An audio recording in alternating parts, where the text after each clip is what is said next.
आप लोगों को देखिए द कश्मीर फाइल्स के ऊपर बहुत ही अलग अलग चीजें, अलग अलग प्रतिक्रियाएं देखने और सुनने को मिल रही हैं।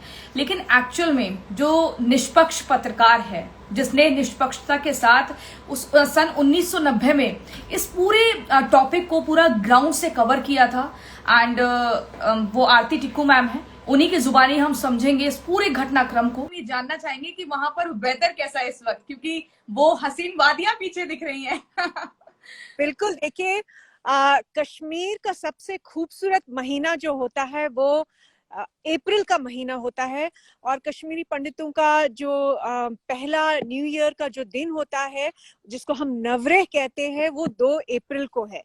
और उससे पहले शुरू में मार्च के एंडिंग में ब्लूम शुरू हो जाता है। जैसे कि मैं आपको दिखा रही हूँ, ये देखिए ब्लूम जो आया है निखर के इन पेड़ों पर, इन वादियों में, ये दिख रहा है आपको। तो ये ब्लूम जो है एंडिंग मार्च से शुरू हो जाता है और अप्रैल में हर जगह आपको पौधों में दिखेगा। ट्यूलिप फेस्टिवल जो कश्मीर में होता है वो मार्च और अप्रैल में होता है। तो इस वक्त जो सबसे खूबसूरत सीजन है कश्मीर आने का, वो एंडिंग मार्च और अप्रैल है। इस वक्त कश्मीर का टूरिज्म मैं कहूंगी पीक पे है, क्योंकि हर दिन कम से कम 10,000 लोग देश से आ रहे हैं कश्मीर में हर रोज। और मैम अब काफी सेफ एटमॉस्फेयर भी लोगों को लगता है, क्योंकि फीडबैक बहुत पॉजिटिव है। बिल्कुल, देखिए मुझे लगता है एक तो जो 2019 में मोदी जी की सरकार ने 370 और 35A हटा के एक बहुत रेडिकल चेंज किया, 75 सालों की जो पूरी पॉलिटिक्स थी उसको बदल दिया। उसकी वजह से एक कॉन्फिडेंस तो पूरे देश में आ गया कि हाँ, कश्मीर में कुछ बदल रहा है और एक सही दिशा में जा रही है। जो स्टोन पेल्टिंग और वायलेंस हम देखते थे टीवी पर, हर साल देखते थे, लगभग 2007-8 से शुरू हो गया था, वो एक ट्रेंड था, हर साल होता था समर्स में। और यहाँ पे हम देखते थे कि सिक्योरिटी क्लैशेस हो रहे हैं स्टोन पेल्टर्स और सिक्योरिटी फोर्सेस के बीच में। वो उस तरह से अब नहीं हो रहा है और बिल्कुल वायलेंस फ्री है। इस वक्त लोग आपको मिलेंगे डल लेक पे आइसक्रीम खाते हुए, और आपको लोग मिलेंगे कुल्फी खाते हुए, आपको लोग मिलेंगे चाट खाते हुए। जो हमारे बिहार और यूपी से जो लोग आए हैं, वो इनफैक्ट हर समर्स में आते हैं ये सब छोटे छोटी स्टॉल्स लगाने के लिए। तो वो सब चल रहा है इस वक्त कश्मीर में। ओवरऑल एटमॉस्फेयर थोड़ा नहीं, मैं कहूँगी बहुत पॉजिटिव दिख रहा है। कई सालों के बाद मुझे जो चेंज फील हो रहा है, क्योंकि मैं हर साल आती हूँ और मैंने हर क्राइसिस में यहाँ काम किया है, तो मुझे जो एटमॉस्फेयर दिख रहा है वो बहुत पॉजिटिव दिख रहा है। और सबसे इम्पोर्टेंट चीज देखिए, यहाँ में 2019 में जब 5 अगस्त का ये जो इतिहास क्रिएट किया भारत ने, उसके बाद हमने देखा कुछ महीनों तक लॉकडाउन था, कम्युनिकेशन लॉकडाउन था, और उसके बाद टेरर ग्रुप्स ने लॉकडाउन इम्पोज किया। और उसके बाद कोरोना काल जो लॉकडाउन था, तो लगभग 2 साल का जो लॉकडाउन है वो उसी में निकल गया। और आज मुझे लगता है ये 2 साल का जो लॉकडाउन होने के बाद पहली बार जो है एक वाइब्रेंट एटमॉस्फेयर है।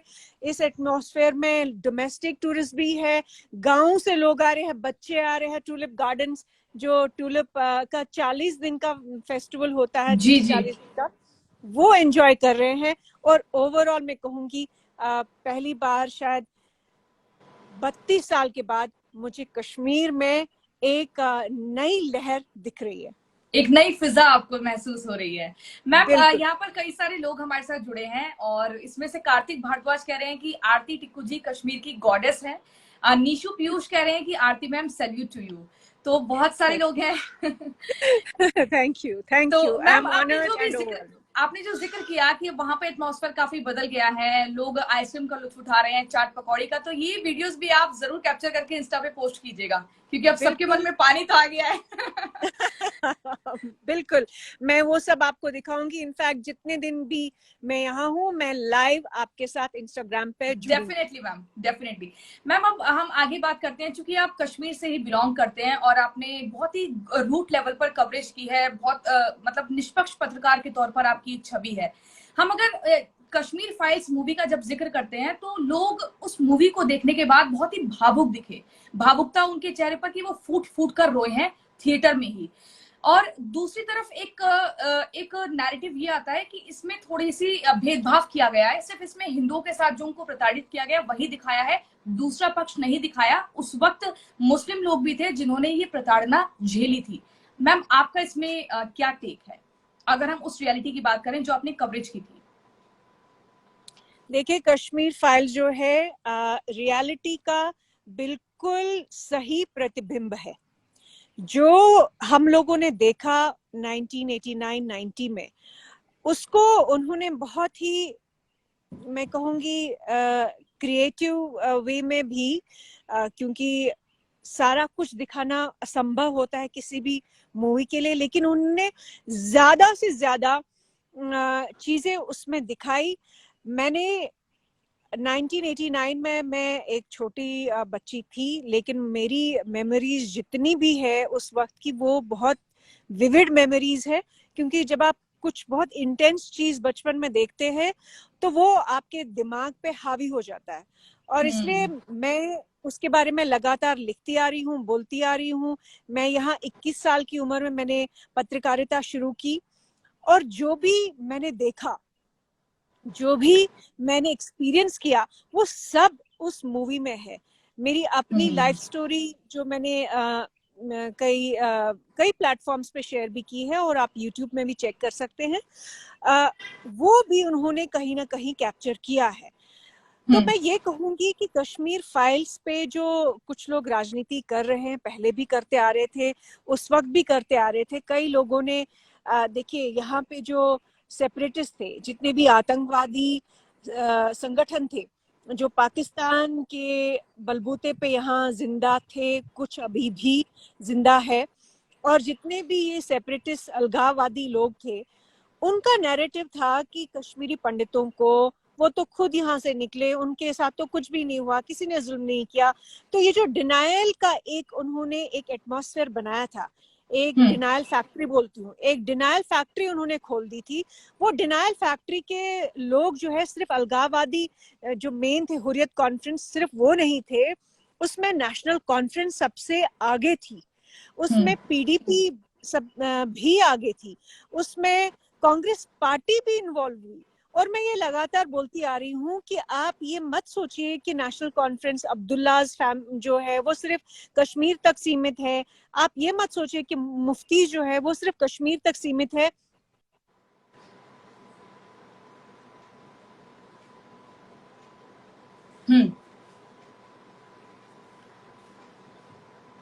कुछ टेक्निकल ग्लिच हो रहा है, नेटवर्क एरर आ रहा है। Yes ma'am, please. Yes ma'am, go ahead please. हाँ, मेरी शक्ल दिखाई दे रही है? बफरिंग इसमें शो कर रहा है नेटवर्क की वजह से। आप अपनी बात पूरी कीजिए। हाँ, तो मेरा कहने का मतलब था कि ये जितने भी अलगाववादी ग्रुप्स थे और जितने भी main stream, so called main stream political groups थे, वो सब इसमें शामिल थे, इस नैरेटिव को मैम आपने बीच में बात कही थी कि पीडीएफ को हम ये ना समझें कि वो सिर्फ कश्मीर तक ही सीमित है। हाँ, तो वो सिर्फ कश्मीर तक सीमित नहीं है। ये जो नेशनल कॉन्फ्रेंस, पीडीपी, मुफ्तीज, अब्दुल्लाज, ये सिर्फ कश्मीर तक सीमित नहीं है। ये इन लोगों के नेटवर्क पूरे भारत में है। इन लोगों के नेटवर्क भारत से बाहर भी है।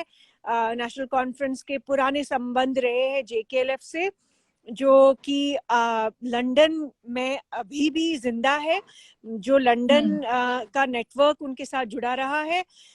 पीडीपी का जमाते इस्लामी के साथ नेटवर्क हमेशा से था। उनकी जो कोर कंस्टिट्यूएंसी थी वो जमाते इस्लामी की थी, और जमाते इस्लामी का डायरेक्ट कनेक्शन पाकिस्तान के जमाते इस्लामी के साथ है। और उनकी जो उनका जो आतंकवादी ग्रुप है जिसको हिजबुल मुजाहिदीन कहते हैं, उनका उनके साथ नाता है। जी। तो अभी ये जी जी बिल्कुल। ये सोचना कि ये जो नैरेटिव इन्होंने क्रिएट किया कि हम लोगों को खुद कश्मीरी पंडित खुद अपनी मर्जी से निकले, ये बकवास है, ये झूठ है। और ये डिनायल फैक्ट्री का अंत जो है मेरे ख्याल से कश्मीर फाइल्स ने किया। लेकिन क्या आज भी हमने कुछ कश्मीरी पंडितों की जब प्रतिक्रिया हमने सुनी अलग अलग जगह पर, तो उनका कहना है कि आज भी मन में एक खौफ है, हम वापसी के लिए सोच नहीं पाते हैं। आप मानते हैं क्या अभी भी वही स्थिति बनी हुई है कि वो वापसी के लिए 10 बार सोचे? देखिए, मैं कहूंगी कि खौफ तो तब तक रहेगा जब तक एक तो ये कि सरकार कुछ ऐसे कदम उठाने की बहुत जरूरी है। पहला तो सरकार को ये एक्सेप्ट करना पड़ेगा कि नरसंहार हुआ था कश्मीरी पंडितों का, और जी उसका मैम, कैमरा फाइनल। फ्रंट कर लीजिएगा। अच्छा, मेरी शक्ल जी अब ठीक है दिख मैम। रही है? जी आपको अब दिख ठीक रही है, हूँ मैं? बिल्कुल अब दिख रहे हैं आप। अच्छा, तो मेरे कहने का मतलब है कि ये जब तक सरकार ये एक्सेप्ट ना करे कि कश्मीरी पंडितों का एक सिस्टमैटिक नरसंहार हुआ है 700 सालों में कश्मीर में, और उसका फाइनल चैप्टर लिखा गया 1990 में, और उसमें उसके बाद कोई भी ऐसी एफर्ट या ऐसा इनिशिएटिव नहीं लिया सरकार ने जिससे ये रिवर्स हो। अभी तक आप सोचिए कि 32 साल तक जिन्होंने कश्मीरी पंडितों को मारा, जैसे बिट्टा कराटे, जी जैसे JKLF के जितने भी ये लोग थे, वो यासीन मलिक का जो ग्रुप था पूरा, जिन्होंने कश्मीरी पंडितों को मारा, वो अभी तक उनकी सजा नहीं हुई।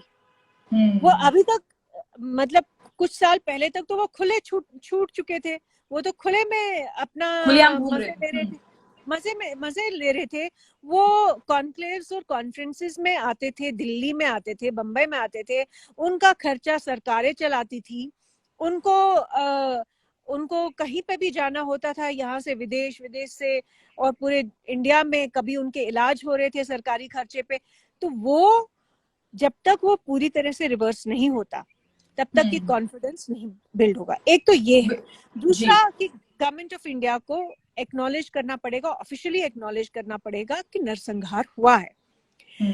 तीसरा जो सबसे बड़ा कि रिटर्न और रिहैबिलिटेशन के लिए उनको एक क्योंकि कई सारे कश्मीरी पंडित संगठन जो है उसमें सबसे ऊपर मैं कहूंगी पनन कश्मीर जो है, उनका जो मानना है कि कश्मीरी पंडितों के लिए एक सेफ एंड सिक्योर जोन होना चाहिए। उनकी मांग तो खैर पनन कश्मीर है, लेकिन कई सारे कश्मीरी पंडितों की जो मांग है कि सेफ एंड सिक्योर जोन होना चाहिए, और सरकार को वो जमीन खरीदनी पड़ेगी, एक टाउनशिप बनानी पड़ेगी, उसमें सिक्योरिटी की व्यवस्था करनी पड़ेगी, तभी वो कश्मीरी पंडित आने की सोच सकते हैं। चौथा, इंसेंटिव्स। अगर मैं कश्मीर आ रही हूँ, मेरे लिए क्या नौकरी है कश्मीर में, मेरे भाई बहन हैं, वो क्या करेंगे? वो जो जॉब इंसेंटिव्स है, सरकारी नौकरियां हम लोगों के पास नहीं है। कश्मीरी पंडितों ने बहुत मेहनत मशक्कत से पिछले 32 साल में अपनी स्ट्रगल से वो खड़े हुए अपने पांव पे, और उन्होंने जॉब्स ली है प्राइवेट सेक्टर में। तो वहाँ ये जो प्राइवेट सेक्टर जो पिछले 32 साल में नहीं बन के आया, वो बनाना पड़ेगा बिल्कुल कश्मीर में, मैम। तो तभी जाके कुछ होगा। जी आपने एक पॉइंट का जिक्र किया कि सरकार अगर खुल के एक्नॉलेज करे इस पॉइंट को तो कुछ बेहतर हो पाएगा, लोगों के मन में विश्वास बन पाएगा। आखिर खुलकर ना बोलने के पीछे क्या एक इस रीजन को हम समझे? देखिए, इसमें राजनीति हुई है पिछले 32 साल में, और इनफैक्ट 75 साल में ही, कि यहाँ पे 75 साल तक सेक्युलरिज्म का मतलब था कि हिंदुओं के साथ चाहे कुछ भी हुआ, नरसंहार हुए हो या उनके साथ जो इस्लामिक इन्वेडर्स ने पूरी हमारे इतिहास में हम लोगों के साथ खून खराबा किया, उसको दबाना जो है उसको सेक्युलरिज्म कहते थे। वो सेक्युलरिज्म जो है पूरे सरकार ने उसको बहुत मैं कहूंगी एम्ब्रेस किया, और उस तरह का जो लॉपसाइडेड सेक्युलरिज्म था, जो बेसिकली झूठा सेक्युलरिज्म था, उसको अपनाया। और उसकी हम्म। वजह से जो ब्यूरोक्रेसी है, उसकी वजह से जो सिक्योरिटी एस्टेब्लिशमेंट है, कभी भी उन्होंने सच बोलने की हिम्मत नहीं की। हम्म। लेकिन आज का जो भारत है, जहाँ पे मुझ जैसा जो व्यक्ति है, मुझ जैसे जो पत्रकार है और इंडिपेंडेंट है और डरते नहीं है बोलने से, तो वो तो कहते हैं कि हमें सच फाइनली एक्सेप्ट करना पड़ेगा। जिन्होंने जिस वक्त भी नरसंहार किए वो हमको बच्चों को पढ़ाना पड़ेगा। तो एक तो ये कारण है। दूसरा हम्म। कारण है कि देखिए, बीजेपी हो, कांग्रेस हो, आम आदमी पार्टी हो, लेफ्ट हो, कोई भी हो, इन सबके वोट बैंक्स है। इन सबके, हम्म। कांग्रेस ने हमेशा मुस्लिम अपीजमेंट पॉलिटिक्स की है। अब आम आदमी पार्टी भी उस तरह की पॉलिटिक्स करता है, कहीं करता है, कहीं वो एक दिन प्रो हिंदू होते हैं, एक दिन प्रो मुस्लिम होते हैं। बीजेपी हमेशा हिंदू अपीजमेंट ही करती है। तो ये सारी जो चीजें हुई है पिछले मैं कहूंगी 30-40 साल से, उसमें ये वोट बैंक पॉलिटिक्स की वजह से, आइडेंटिटी पॉलिटिक्स की वजह से किसी भी सरकार ने हिम्मत नहीं दिखाई है कि वो सच बोले। हम्म। जिस दिन पॉलिटिकल पार्टीज के जो नए लीडर है वो सच बोलना शुरू करेंगे, आप देखिएगा कि भारत जो है, ये जेनोसाइड की जो है एक्सेप्टेंस है, एक्नॉलेजमेंट है, वो जरूर होगी। जी। इस मौजूदा मूवी के ऊपर हम जो समीकरण देख रहे हैं, पॉलिटिकल टसल भी दिख रहा है। बीजेपी कह रही है कि सभी राज्यों में मूवी को टैक्स फ्री किया जाना चाहिए।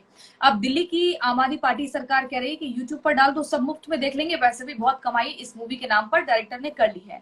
लेकिन आम आदमी पार्टी का दूसरा पक्ष एक ये भी है कि आखिर आज क्यों इतना दर्द उभर रहा है। आपने क्यों नहीं उस वक्त देखा जब ये पूरा नरसंहार हुआ था, तो बीजेपी के ही लोग थे जो जिनके पास पावर थी, चाहे वो गवर्नर को देख लें या कुछ, तब क्यों नहीं आवाज उठाई। इसको आप कैसे देखती हैं मैम? देखिए, ये मैं नहीं मानती हूँ। ये बात तो सच है, इतिहास गवाह है कि बीजेपी ने उस वक्त भी बात उठाई। इनफैक्ट कई लोग जो ये कहते हैं कि जगमोहन, गवर्नर जगमोहन बीजेपी के खास आदमी थे, तो जी। गवर्नर जगमोहन ने तो चिट्ठियां वो लिखते रहे। 80 के दशक में वो चिट्ठियां बराबर लिखते रहे राजीव गांधी को कि यहाँ के हालात बहुत खराब हो रहे हैं, कश्मीरी पंडित टारगेट पे है। तो उसके बारे में कोई भी बात दिल्ली सरकार ने ना सुनी, ना ही उस पर कोई उन्होंने कोई एक्शन लिया। तो ये बात कहना गलत होगा। और जहां जहां पर भी उस वक्त जब हमारा विस्थापन हुआ और हम लोग अपने ही देश में रेफ्यूजी बन गए, बीजेपी सरकारों ने, हर स्टेट जहां पर भी बीजेपी सरकार थी, ये सच है कि वहां पे उन्होंने आरक्षण कश्मीरी पंडित बच्चों को दिया। तो ये कोई नहीं कह सकता है कि बीजेपी ने ये बात नहीं उठाई। और तीसरी बात मैं ये कहूंगी कि वो लाल कृष्ण आडवाणी या वाजपेयी की बीजेपी हो, या उसके बाद मोदी जी, अमित शाह की बीजेपी हो, कश्मीरी पंडितों के बारे में वो लगातार बात करते आ रहे हैं। उनका मैनिफेस्टो 370 जो है, वो किसी और पार्टी का नहीं एजेंडा था। वो कभी भी कांग्रेस पार्टी का एजेंडा नहीं था। उल्टा तो कांग्रेस पार्टी 370 को रखने की बात करती थी। चिदम्बरम तो ऑटोनॉमी देने तक की बात करते थे। तो ये झूठ होगा। मैं एक न्यूट्रल ऑब्जेक्टिव पत्रकार रही हूँ। जहां पे बीजेपी की गलतियां हैं वहां पे मैं उनको जरूर कहूंगी। जहां पे उन्होंने काम सही किया, जैसे कि 370 हटाया, 35 ए हटाया, वो एक ऐतिहासिक डिसीजन है। तो उसका श्रेय तो मोदी जी और अमित शाह जी को जाना ही चाहिए। पर जहां पे उनकी गलतियां रही है कि उन्होंने अभी तक भी नरसंहार जो कश्मीरी पंडितों के साथ हुआ वो नहीं रिकॉग्नाइज किया है, वो एक गलती है। उनका जो रिटर्न एंड रिहैबिलिटेशन प्लान जो कश्मीरी पंडितों के लिए होना चाहिए था, वो अभी तक नहीं आया है, ये भी एक गलती है। और तीसरी बात ये कि कई सारी चीजों में बीजेपी ने भी कांग्रेस पार्टी की तरह जो है गलत पॉलिसीज अपनाई कश्मीर में। जैसे वो कभी उन लोगों ने अब्दुल्लाज के साथ भी अपना अलायंस किया, उन्होंने पीडीपी के साथ भी, मुफ्तीज के साथ भी अपना अलायंस किया। वो गलतियां रही है। तो ये वो नहीं कह सकते हैं कि वो लोग जो है उन्होंने बिल्कुल सारे डिसीजन सही लिए। नहीं, गलतियां हुई है। 1990 में जब वीपी सिंह की सरकार थी और जब कश्मीरी पंडित वहाँ का पलायन हुआ, उस वक्त बीजेपी आउटसाइड सपोर्टर थी वीपी सिंह सरकार की। तो उस वक्त उनको सरकार का साथ छोड़ देना चाहिए, वो नहीं हुआ। तो ये गलतियां हुई और सिक्योरिटी एस्टेब्लिशमेंट ने जिस तरह से उस टाइम बिल्कुल घुटने टेक दिए कश्मीर में, वीपी सिंह सरकार जो है उनकी बिल्कुल पॉलिसीज गलत थी।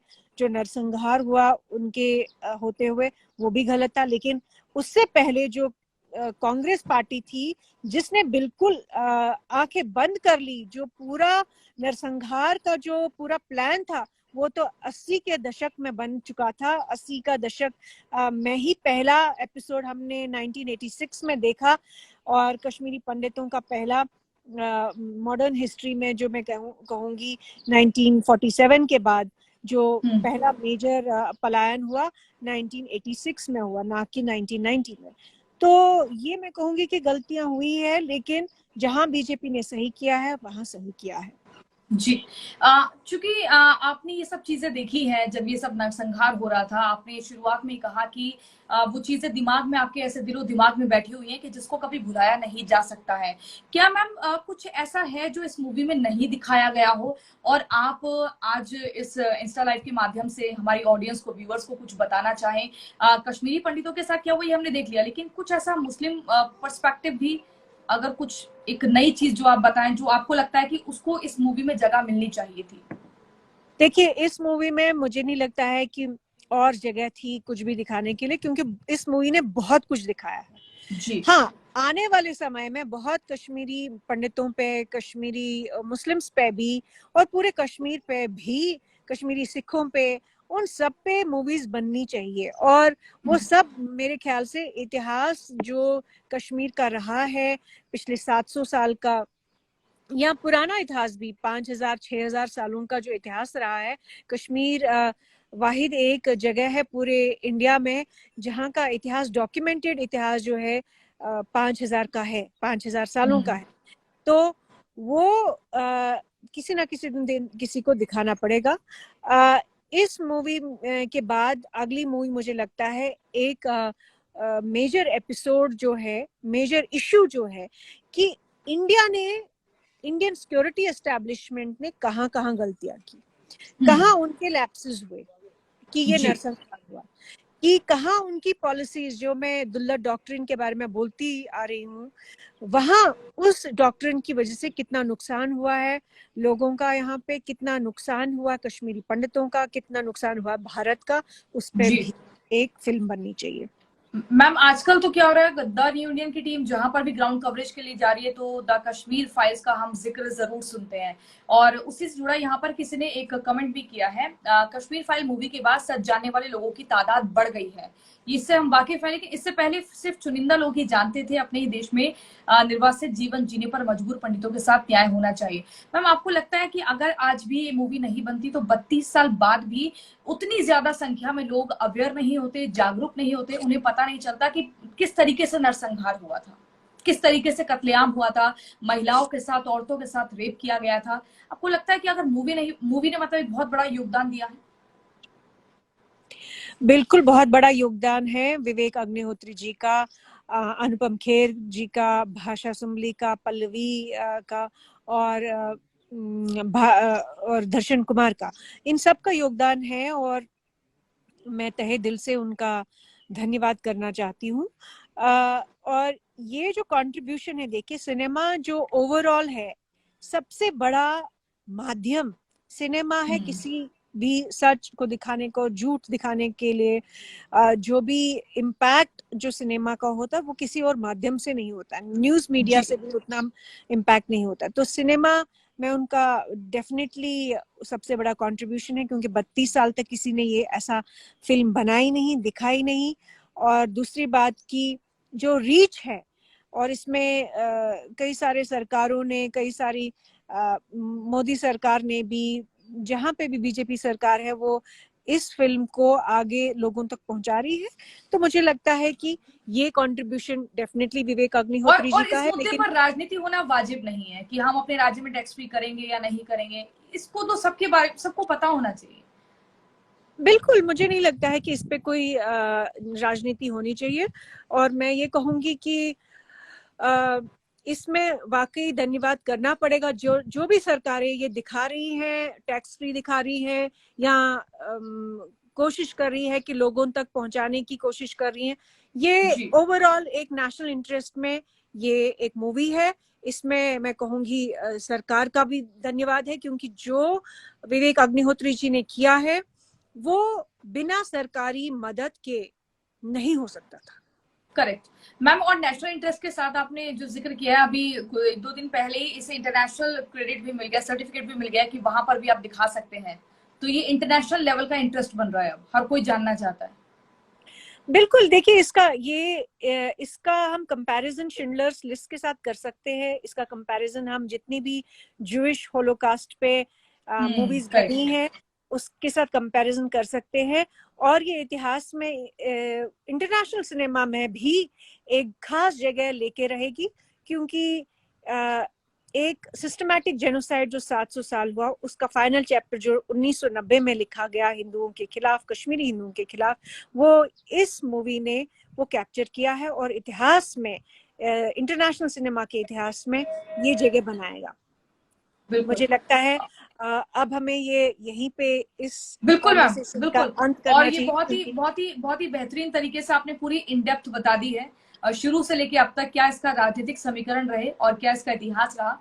तो इस लाइव को हम यहीं पर रैप अप करेंगे, लेकिन हम इसको पोस्ट कर देंगे द न्यू इंडियन की हैंडल पर ही, ताकि जो लोग हमारे साथ अब तक नहीं जुड़ पाए हैं वो बाद में इस लाइव को देख पाए। तो मैम एक बार से आप कैमरा को स्विच करके वहां का व्यू दिखाएं, ताकि उन्हीं तस्वीरों के साथ हम इस लाइव को रैप अप कर दें।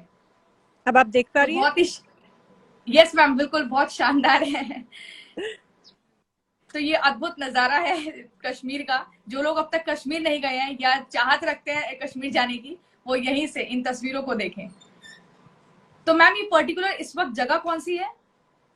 देखिए, ये परी महल जगह है। यहाँ पे दारा शिकोह जो है वो इतिहास में शायद सबसे मैं कहूंगी कि जो जस्ट रूलर थे, मतलब बन सकते थे, पर उनका कत्ल उनके ही भाई ने किया। तो ये उनकी वजह से ये जगह है। और यहाँ पे हम परी महल, ये एक बहुत खूबसूरत जगह है। मैं अभी आपको ऊपर तक ले नहीं जा सकती, मैं नीचे ही परी महल के नीचे खड़ी हूँ। ठीक है मैम, एक बार आप फिर से अपनी तरफ कैमरा कर लीजिए ताकि हम साइन ऑफ करें इस लाइव को। और शाम को अब इंस्टा पे सब लोग इंतजार करेंगे उन तस्वीरों का जहां पर कुल्फी का लुत्फ लोग उठा रहे हैं। Thank you so much ma'am, appreciate your time कि आपने अपना कीमती समय दिया, क्योंकि लगातार हम आपको बाकी और चैनल्स पर भी लाइव पे देख रहे हैं। तो द न्यू इंडियन पर आना तो लाजमी था, चूंकि आप फाउंडर हैं द न्यू इंडियन की और editor in chief. Thank you ma'am, have a great day. Thank you. For more such fine stories and video reports from field, subscribe to our channel, The New Indian.